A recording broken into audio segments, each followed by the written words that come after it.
सध्या तुम्ही बऱ्याच कलाकारांबरोबर, मी पर्टिक्युलरली आर्ट सेक्टरबद्दल बोलतोय, की बऱ्याच कलाकारांबद्दल बरोबर तुमचे डिस्कशन्स होतात, गप्पा म्हणजे चित्र आणि त्याच्या व्यतिरिक्त सुद्धा. तर आत्ता जो सध्या हॉट विषय आहे एआय. तर तुमचं कधी कुठल्या कलाकाराबरोबर ह्या मुद्द्या संदर्भात डिस्कशन झालंय? म्हणजे मला जाणून घ्यायचंय की कलाकार लोकांना कम्युनिटीमध्ये भीती आहे का?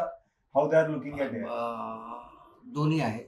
म्हणजे बरीचशी भीती जास्त आहे, की आमचं हातातलं जे आम्ही काम करतोय ते जाईल एआयमुळे. हे एका अर्थाने आहे बरोबर, की त्यांचं काम जाणार आहे. माझं म्हणणं उलटं आहे. ते डाटा बेस्ड आहे. तुम्ही त्याला डाटा देता, एआय त्या डाटा बेस्डवर करून तुम्हाला एक चित्र देतं. आता जर न्यूजपेपरमध्ये सध्या सगळीकडे बघितलं तर बेसिकली सगळ्या एआयने काढलेली चित्र आहेत.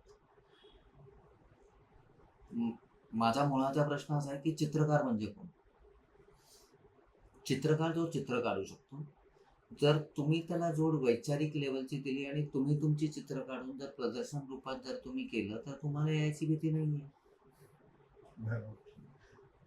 उलट तुम्हाला जास्त वाव आहे की आता हाताने चित्र काढणारी लोक सोपा मार्ग अवलंबून करतात की बाबा ओके फाईन, मी कमर्शियल झालं, हे झालं, मी सॉफ्टवेअर शिकलो, मला नोकरी मिळाली, मला माझा पगार मिळाला आणि त्या चौकटीत राहतात.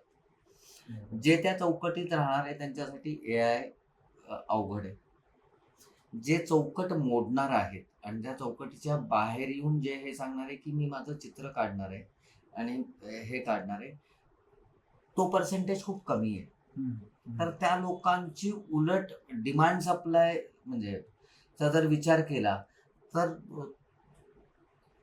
तो डिमांड खूप हायर लेवलला येणार. हाताने चित्र काढणारीच लोक खूप कमी होणार आहेत.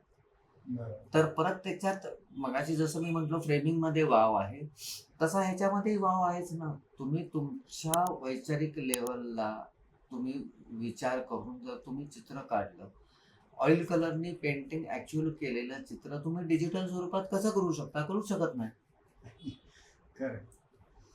तुम्ही तो डिजिटली बघू शकता, तुम्ही ती प्रिंट काढू शकता. ओरिजिनल चित्र जेव्हा तुम्ही बघता त्यातून तुम्ही इमोशन्स तुमचे जाणता. एआय मध्ये इमोशन्स नाही आहे, सगळ्यात महत्वाची पहिली गोष्ट. एआय तुम्हाला इमोशनल व्हॅल्यू देऊ शकत नाही कुठल्याही परिस्थितीत. कितीही काही झालं तरी ह्युमन मधले जे जे कालच मी हिना भट मॅडम बरोबर हाच विषय घेऊन बोलत होतो, तर त्यांचं म्हणणं तेच होतं की प्रत्येक माणसाची रिॲक्शन प्रत्येक सिच्युएशनला वेगळी वेगळी असते, जी एआय करू शकणार नाही. त्यामुळे प्रत्येक चित्राला जेव्हा एखादा आर्टिस्ट काम करतो त्याचा कलर पॅलेट त्याच्या तेव्हाच्या इमोशन प्रमाणे तयार होणार आहे. आणि हे मी बघतो. म्हणजे एवढी वर्ष काम केल्यानंतर आता आम्हाला तुमचा ब्रशचा स्ट्रोक तुम्ही पैशासाठी कमवण्यासाठी केलेला आहे, शो संपवण्यासाठी केलेला आहे, हा ते आम्ही बघून आम्हाला ते आता एवढी वर्ष म्हणजे हे खूप honestly thanks to all those artist ज्यांनी आम्हाला त्या जर्नीमध्ये त्यांच्याबरोबर त्या डिस्कशनमध्ये नेलं की बाबा हे काढलं तर कसं काढलं, मग तू काय केलं, मग तेव्हा तू विचार काय करत होता. सगळ्यात महत्वाचा इंटरेस्टिंग पार्ट येतो जेव्हा लहान मुलांची चित्र येतात. त्यांच्या एवढी प्युरिटी कुठल्याच चित्रकारामध्ये नसती आणि ती प्युरिटी खूप कमी चित्रकार पुढं आयुष्यात कॅरी फॉरवर्ड करू शकतात.